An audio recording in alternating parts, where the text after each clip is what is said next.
Welcome to the XY Advisor Podcast, a global community of financial advisors sharing and learning with one another to drive the positive evolution of financial advice. To get involved, go to xyadvisor.com or simply download the XY Advisor app.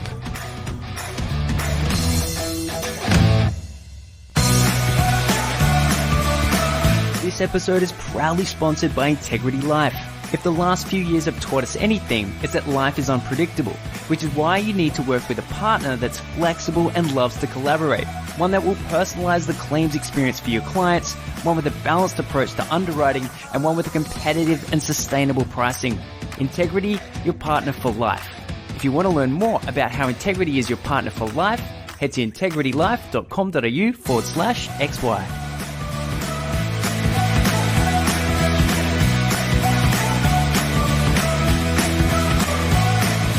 G'day, Clayton here from XY, chatting with Renato. Mate, thank you so much for coming on. Pleasure, Clayton. Good to be here. Yeah. So a lot's going on in financial services. A lot's been going on since about, at least as far as I'm aware, since about 2013 with FOFA. But you've been in this game for a little bit longer than me, so you could probably take that date even further back. But there has been such huge changes. And at a high level, what do I see? I see big institutions, like the banks getting out of financial services. I see the former largest financial services company, AMP, selling off or attempting to sell off parts of the company.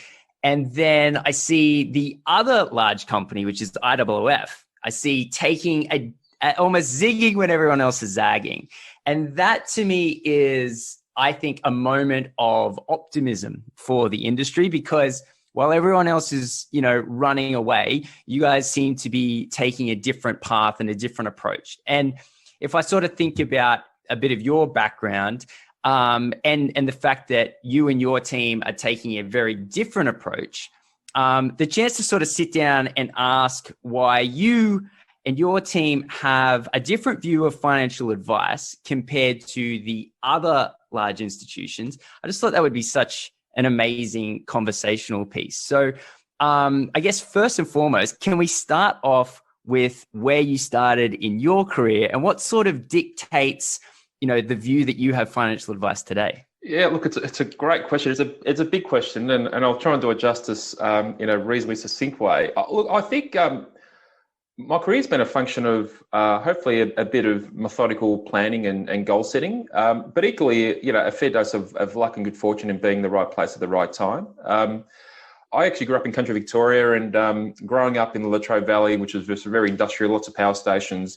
I sort of was heading towards the latter part of high school, wanting to be an engineer. And I think, again, probably through good fortune as much as anything else, I sort of changed tack and decided to go down the business and international economics route, which I think is quite fortuitous. Loved it, really enjoyed finance, enjoyed economics, and then worked at a couple of different banks. But I think what the piece that was probably a bit of good fortune is when one of my first corporate roles at National Australia Bank, which was in mergers and acquisitions, I very quickly, it was at the time when the banks were really looking at all things wealth. So this is late 90s, early 2000s. And I've sort of become a bit of the wealth specialist. And that's where I really gained a real understanding of what was wealth management and what was the role it played. Having worked on the NAB's acquisition of MLC, worked on a couple of other transactions that probably didn't proceed, that was when I really got the bug for wealth.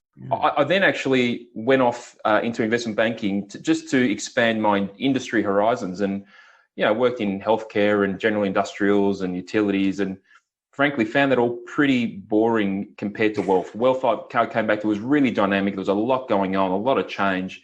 But most important of all, and this probably comes back to my own upbringing, you could see the role, you could actually feel the role and the difference wealth management as an industry made to people's lives. It's actually about helping people live better lives.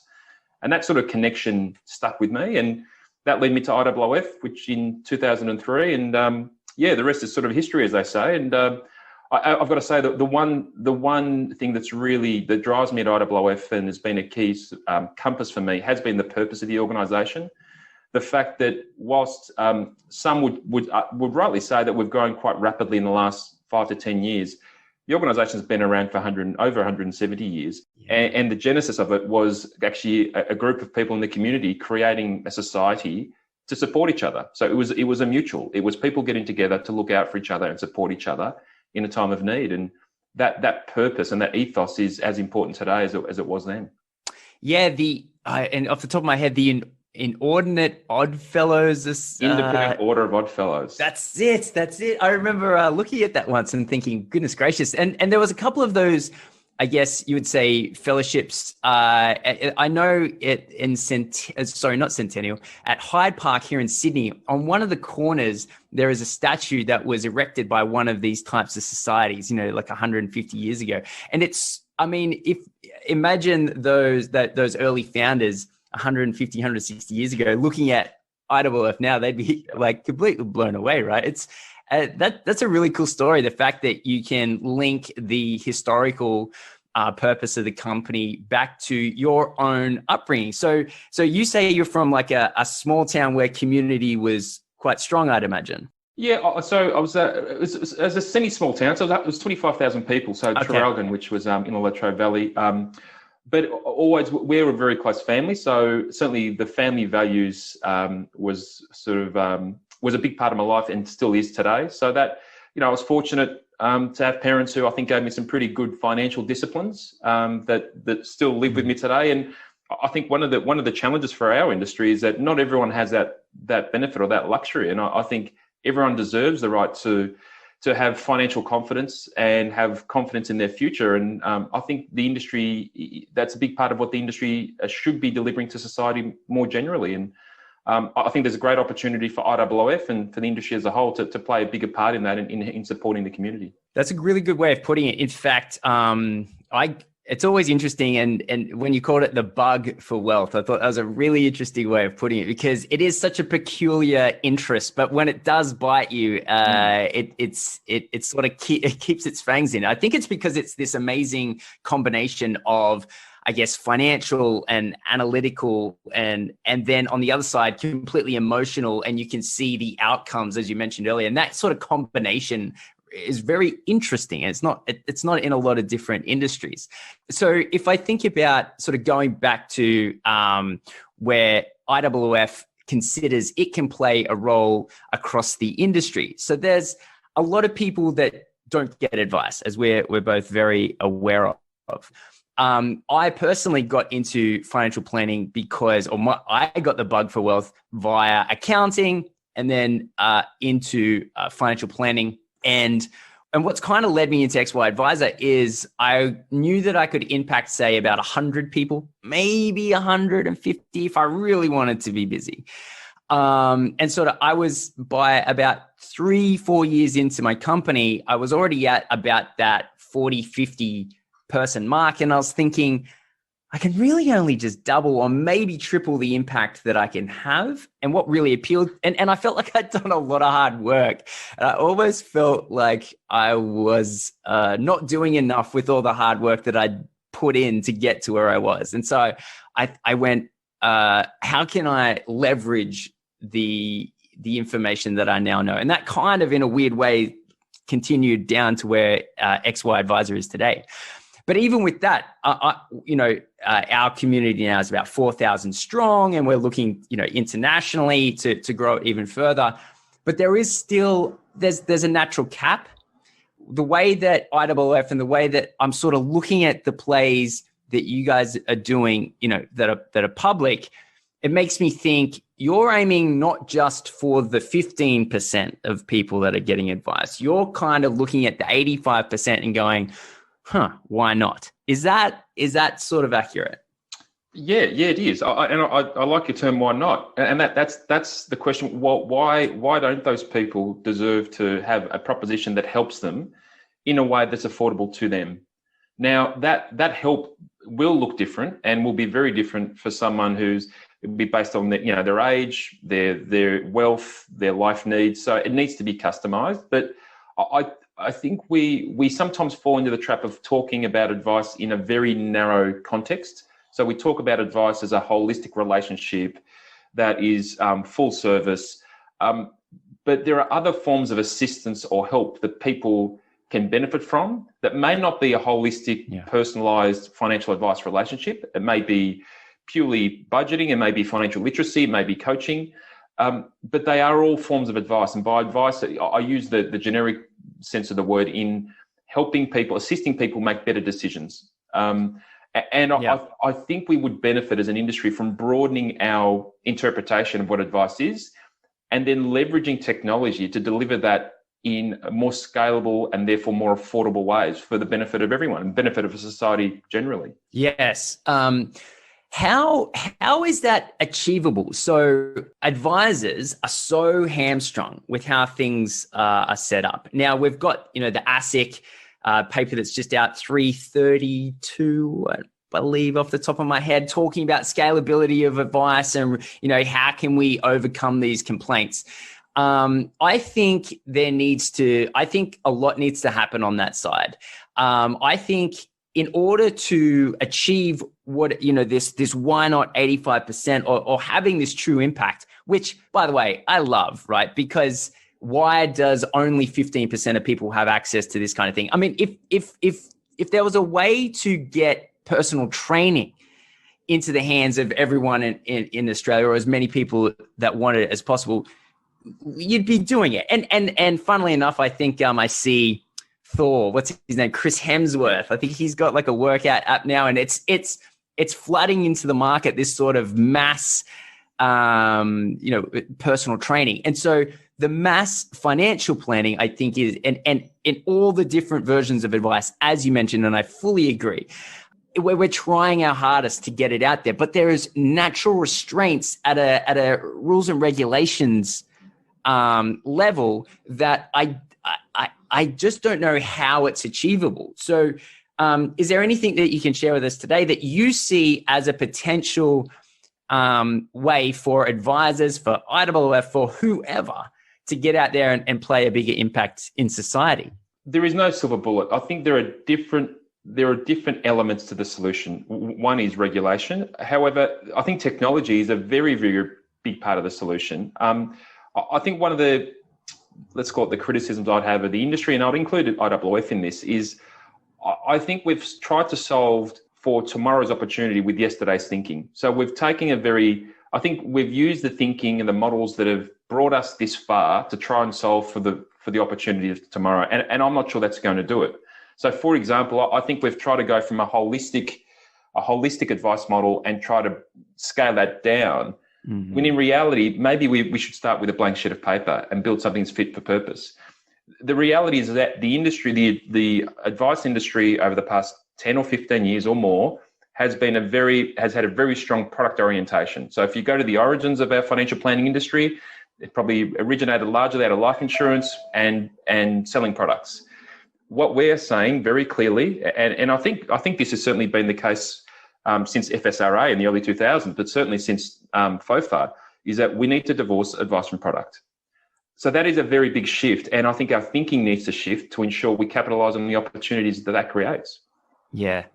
That line especially resonates with me. XY, we're certainly no large outfit, and we keep our, what would you call it? Our advocacy to a very small, narrow subset. The thing that we took on about 18 months ago was the idea that upfront statements of advice should be tax deductible. And super interestingly, after sort of diving into that for a while, we looked at what the industry had done in the past, which was lobby politicians, whereas we sort of went down the ATO in court route, challenging the tax determination 95, which other industries had successfully done that. And so we were like, well, why don't we just follow that strategy if it's worked for other industries?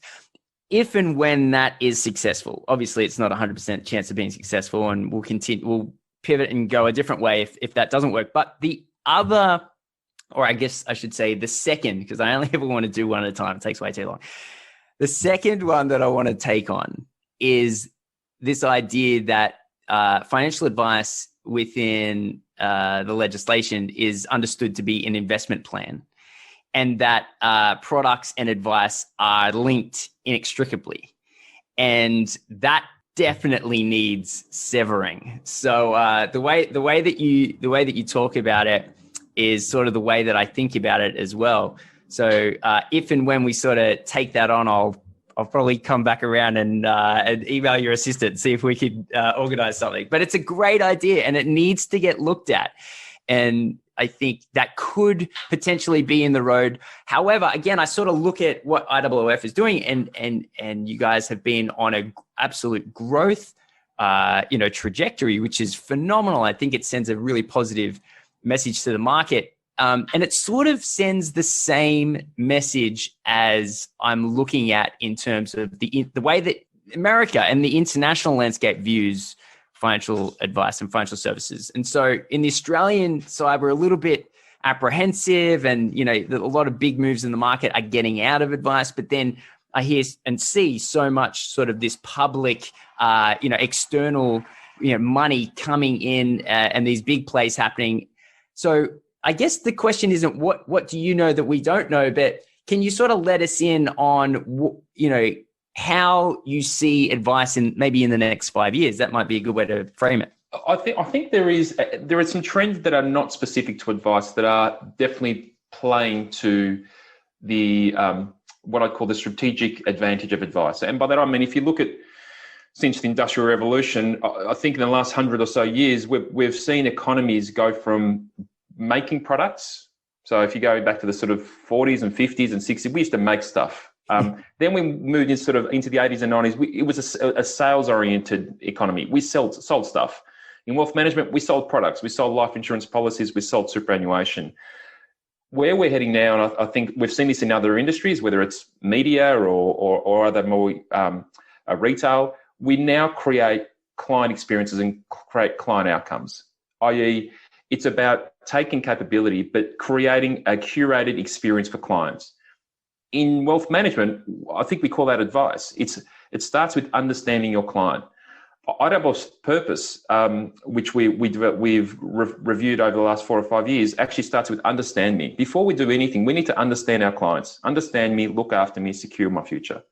So that understanding orientation, that customization orientation, plays directly into the hands of financial advice, because the advisors and the advice segment is the element that is closest to the client. Therefore, that's where the most knowledge and therefore the greatest value is for the client. From our perspective, this has been reinforced by a lot of the studies we've done. We did another value of advice study late last year with 12,000 Australians. And every time the data is consistent. People who are in an advice relationship value the advice. They have better peace of mind, better financial confidence, and better overall well-being. So there is value in advice. The challenge is not enough people are benefiting from that, partly because there may be a lack of understanding what is advice. And I think there is a bit of confusion in that narrative. Is it about selling product? Is it about, do I need to be rich to get advice? I think there's an opportunity to improve the narrative of what advice really is, and get it into the hands of more people, but in a meaningful way. And again, I reiterate, I think in the past we've probably tried to take a financial advice offer for a pre-retiree or a 40 or 50-year-old and try to sort of, put a square peg in a round hole and market it to a 25-year-old. They're fundamentally different people with different needs at different points in their lives. So I'm not sure that's the best way to expand the horizons for advice. I think it starts with the client, understanding their needs and working backwards from there. Yes, customization, I remember looking at a study not long ago, is what 98% of people desire in their offer. And that to me blows my mind, with what we do here at XY. We're kind of able to achieve that because we have a small amount of clients and we don't deal with the mass market. But as soon as you get to more than sort of 100, 1,000, 10,000, 100,000, a million clients, customization becomes such a very difficult problem to solve. And I think the way that you've spoken about it in terms of tech being able to facilitate that customization is absolutely correct. And yet, if I look at what goes on, I don't actually see a lot. If I look to market, if I look at these fintech companies, I don't see a lot of customization. I see a lot of, You know what I see a lot of? I call it the koala mattress effect, where you can't take on Harvey Norman and provide everything. So you provide one thing really well, and these fintechs are sort of nailing that piece, but they're attracting a small audience and they're getting traction there. But in terms of being able to provide customization, I don't see a lot of that. Where do you think the way that you and your team are approaching things can facilitate that, as you mentioned, that customization, which I think is a very excellent strategy, but I also think it's really difficult to achieve.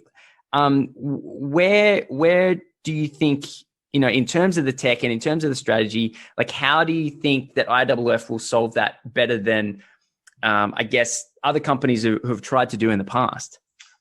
I think the real challenge, and this is, I think, the ultimate challenge, is what should be customized. And by that I mean what matters. So if I'll take Henry Ford and the Model T, which is one of my favorite sort of case studies. But the customization of Henry Ford was that you could have any color as long as it's black. Yeah. Now, so there wasn't a lot of prima facie, there wasn't a lot of customization there. That being said, the automobile he built let its customers go anywhere, anytime at their complete discretion. So it's really important to know what to customize. I think there are elements of the financial advice industry and participation where we've customized the wrong things. So we might customize an investment portfolio because we think that picking one manager over another is actually a point of difference in customization. But is that really what matters to the client? Or can you create a more homogenous system that improves the quality, reduces the cost of advice delivery, and then allows you to focus more energy and effort into the things that really matter to your customer and to your client? So I think it's really important to be clear on what are we looking to customize and why. So, and I suspect, certainly our experience, even within IOOF, I think in the past we've probably customized the wrong parts of the advice delivery value chain. And that of itself has created risks in terms of advice delivery and advice quality, when in fact creating better homogenized systems allows us to focus where it really matters, which is in front of the client and understanding our client's needs. That's super interesting. Yes. I speak about this sort of a lot, but if there's two elements of financial advice that all financial advisors are always attempting to improve. And that number one is the client experience, and number two is efficiency of advice. And that sort of that dual purpose or those dual strategies are interlinked in terms of how do I make each client feel unique and special, and the journey that they go on is different from one person to the next, because using the Model T Ford as an analogy, a million different people want to end up in a million different locations. So no two people are the same. But at the same time, the rules and regulations and the compliance driven work needs to be done in a way that's safe, secure, compliant, and removing the risks. And the way that you spoke about the industry as a whole had sort of worked on the customization of that investment piece. And then we're kind of looking at it now in hindsight and saying, well, there's active and there's passive. And sure, there's different sectors. And yes, there's different, risk tolerances. But is using this boutique esoteric manager over here truly going to do everything that everyone in the whole financial advice value chain would be happy with? And yeah, the answer is definitely, clearly no, and for multiple reasons. So I think that there is, the way that I think about it is being good at investments and advice delivery and all that sort of, it's either the right or the left brain. I can never remember which one it is. The analytical side, it's ticket to the game, and it has to be done really well. And yet that experiential side, that whole idea that you can offer someone a different thing, is so vitally important to the delivery of advice. I've actually seen now a piece of tech that is the first bit of tech I've ever seen that's designed explicitly for that experiential side. And the first fintech I've ever seen that went down that line. And I thought that was super interesting. And so the way that they're sort of approaching it is advice is advice is advice. And that whole rules and regulations will never go away. But we're going to lean into this, you could call it the coaching side. And they've developed the tech to really pursue those questions that are unique and deliver an emotional experience. And I've only just seen this. This is like within a week or two. This is the first time I've seen something like this. Part of this XY podcast, we've been doing this for 5 years, hundreds of them. And a lot of people have spoken about it, but this is the first bit of tech I've ever seen that's done it. Is this kind of the area, or is this kind of the path that you and your team are thinking about taking? It's the next frontier. Now we need to work our way to get there. And so I think one of the opportunities for IOOF is to bring our advisors and lead our advisors there and lead it together. So take their feedback, but work together to create that environment. But absolutely, I mean, having spent a lot of time with advisors and listening to advisors, some of the great experiences is you hear these stories of the client calling up an advisor to get the advisor to help him go and buy a new car because they value his opinion. Yes. Financial advice is about enabling and unlocking the emotional benefit of life in a lot of ways. It's the confidence, it's the peace of mind, and being able to actively make decisions with confidence in their broader lives. It's more than just the alphas and the betas and the gammas. And that's the piece that I think is the real opportunity in financial advice. And I think that's the piece that will unlock greater benefit in society. If we've got more people with fewer financial concerns, which can manifest by way of mental illness and other health problems, unlocking that, I think, is ultimately the societal benefit that will come from financial advice. Absolutely. One of my clients invited me to their citizenship ceremony along with their family and I think a couple of close friends. And I got invited as well.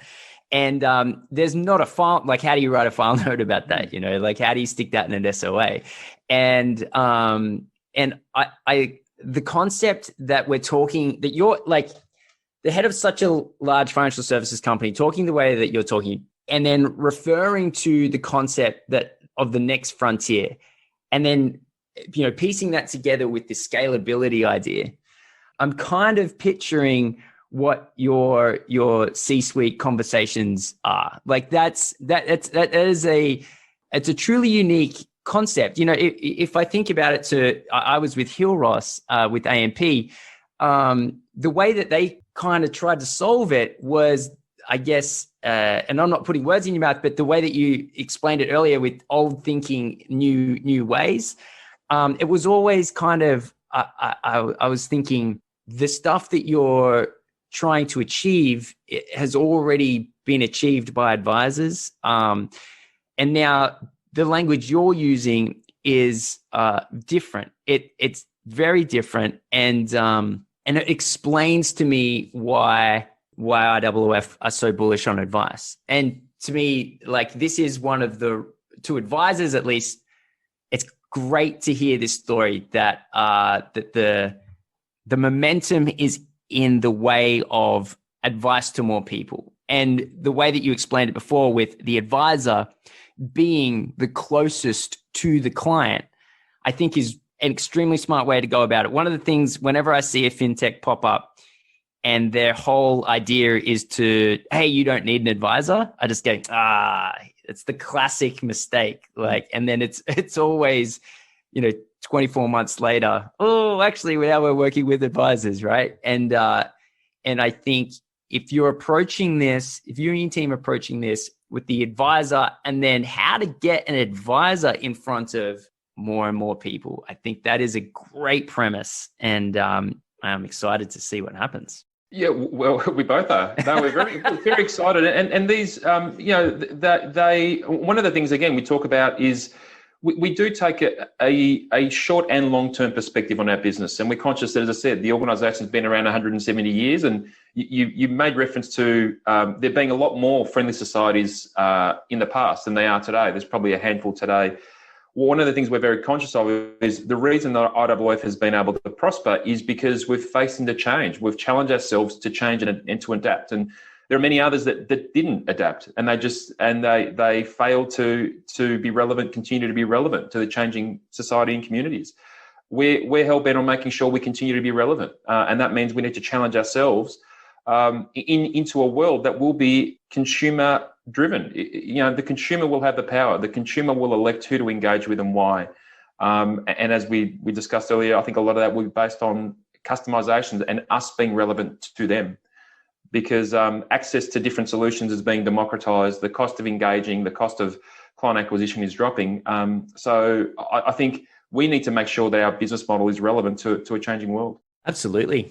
A concept that I've been thinking about more and more is, and this is sort of heading back to the Chris Hemsworths, but the Australians with large audiences, and those audiences often follow the directions of these, I guess that's why they're called influencers. There's a lot that's happened in terms of financial services, which live in the, the unregulated realm. Things like Bitcoin, things like, off-market transactions, and a lot of this is happening, and I'm sure you've probably followed this, the GameStop, the GME stock. There's clearly a desire for financial engagement. I think the fact that financial planning kind of around the world hasn't been able to ingrain themselves in a larger portion of the population than, say, 10 or 15%, I think is the idea that we've only really attracted people that think a certain type of way. And it's certainly not that there aren't people that want to be involved in finance, but just consider the traditional way of doing everything as not being particularly interesting. And so whatever the future of personal finance looks like, I don't know, but it is an exciting idea to hear that large corporations are, in fact, keeping their finger on the pulse and want to ensure that advice succeeds and leaps into, if I dare call it, the next age. I mean, I don't understand the next 5 years business plan for IOOF, but at least what we've talked about today, it does sound like a good leadership position to take. Yeah.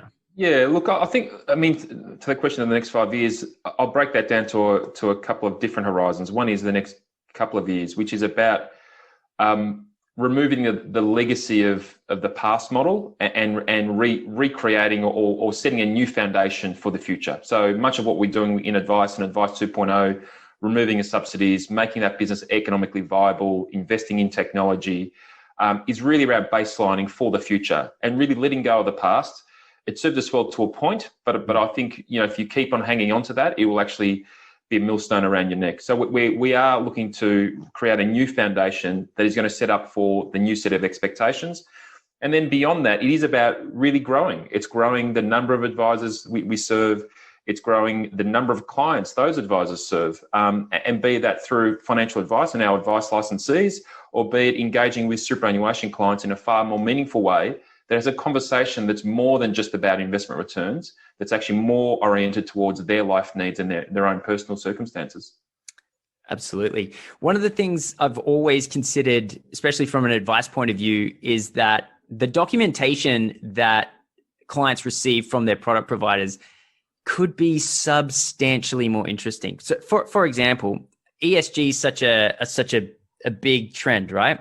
Why wouldn't, for example, IOOF interview one of the companies that's in the ESG fund, right? And just make the CEO or someone in the company who's willing to speak, interview them, and then stick that letter in the documentation. It's not difficult, but the person, rather than looking at a pie chart with the color orange on it, and blue and purple and numbers between 1% and 5%, it's an actual conversation with something that they're invested in. And it's the simplest thing possible, but I've just never seen something like that occur.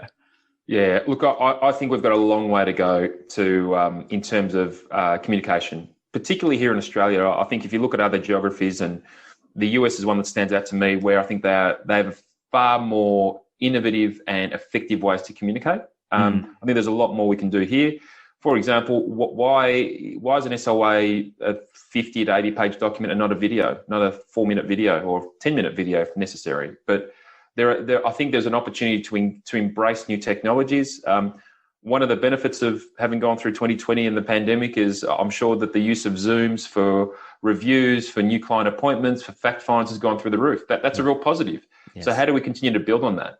How do we use transcripting capabilities? How do we use digital capabilities to not only help in the compliance process, but actually help us deliver better insights? Yeah. And these are some things that have existed in call centers and other parts of our business and other businesses for quite a long period of time. Whether it's digital analytics, voice analytics, to help us improve our own business. And it feels like that level of industrialization just hasn't occurred yet in financial advice. So we see that as a massive opportunity. Yeah. Do you think that's just everyone's terrified of ASIC and everyone's just, to me, it just seems like everyone's so frozen with fear that any kind of, I think also like because there's been so much that has occurred in the past and so many penalties have been handed down and everyone's so terrified that they're just going to get singled out that progress is sort of, it's restricted. Do you see? I probably have a slightly different view, which is if you look at the model of the past, which was banks or wealth managers were in advice to sell products. So it was a distribution channel. They were prepared to loss lead. Therefore, it was hard to get investment into those channels because it wasn't seen as a proposition in its own right. It was simply a means to sell product. Right. I think if you fast forward to where we are now, I think there's ourselves and there are maybe one or two others who have the capacity and the willingness to invest into some of these systems and capabilities, but there aren't a lot of others, and I think that's the challenge. The challenge is, I mean, we've acquired the Wealth Central technology, so that's we spent tens of millions of dollars in that transaction. But if you look at the Australian landscape, there aren't that many organisations that can invest tens of millions of dollars in the development of the next generation of advice systems. So I think that's the real challenge is which organisation is going to invest those funds. And I think as an advisor, that is a consideration. Such a good point. Had not thought of it. That makes so much more sense. The Wealth Central, just quickly, they're the guys with the VR, right? They've been piloting a whole bunch of stuff. Yeah, virtual reality is one of them, yes. Yeah, I've had a go. It looks cool. Mate, awesome. Well, thank you so much for coming on today. Like I said, I've been watching what you and your team have been doing, just publicly watching the moves. And it's been an absolute pleasure to get to sit down with you and ask you all about it. So, I really just wanted to thank you for coming on. No, pleasure. And likewise, as I've said, we've watched with interest your own growth and development of XY Advisor. And so it's been great. Awesome, mate. Thanks a lot. Well, there you have it, another episode of the XY Advisor podcast. I'm Fraser Jack, and I'm joined with Emily Blanche. G'day. Hey, Fraser. How are you? I'm tremendous. Thank you for asking. And it's one of my favourite parts of the week when we start doing some shout-outs. You and me both. So today I want to give a massive shout-out to the Cobalt Advisor licensee. These guys kicked off their own group on the platform a little while ago, and I've been watching it go from strength to strength. It's become a place for their advisors to share resources, collaborate, ask questions. And I was lucky enough to jump in on one of their group meetings and give the crew, all the advisors in Cobalt, a virtual tour.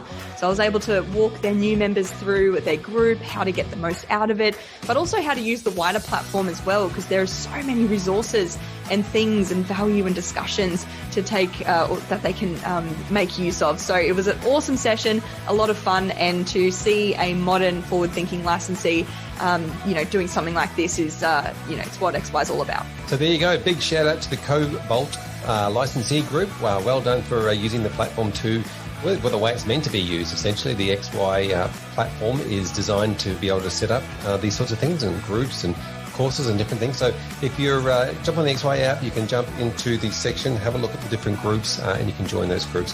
If you're an XY Plus member, you can start your own group and facilitate some great conversation within that group. That's the end of this episode. We look forward to seeing you in the next episode.